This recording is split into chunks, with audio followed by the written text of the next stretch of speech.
Yo! Oh mwen, mwen bien pase isi ay papa. Bien pase men. Tout jounen kouche mwen, tout jounen kouche mwen pran plezi mbay. Mba plezi mba.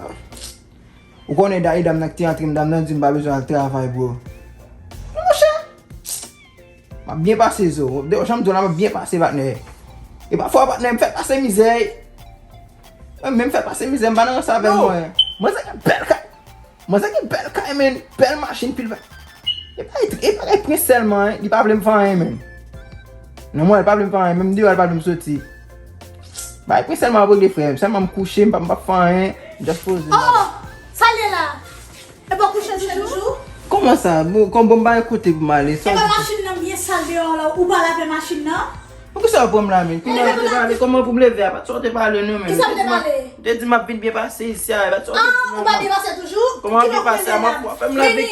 Meni, inel wak fè la oui? Ma fèm lave Inel wak fè la ou sou ka bon oui? kilo tout ba men ba. Mon chan mwen te pase, ki as ki bal davay? Ou bal davay? Ou vle al davay nou plat Mwen ba papi a ki sa m bate yo. Ebe ok, so mwen travay mwen bo fè nan kay la oui? Al lave kilot yo?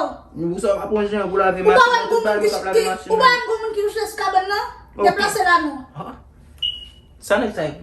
Kè sou sa pose mwen mwen chè al lave kilot yo? Mwen ti ma plen lave. Ou pa pe kouran, ou pa pe dlo, ou ap manje, ou ap bwe, se do mwen la sen jounen. Ok, mwen gen problem. Baz. Agila. Me. Yo, son fem men, son fem. Me. Yo, men. Kwa women? Ese yi bat men? E kop bo apren? Mwen mwen pou. Mwen flot sa wap lave? Sel ki ot sa wap lave? Wap lave bokse? Baixa você. Le figo. E kop. Wap lave yon kon? Non, mersi, ou mè gale. E mi bo kotoune non?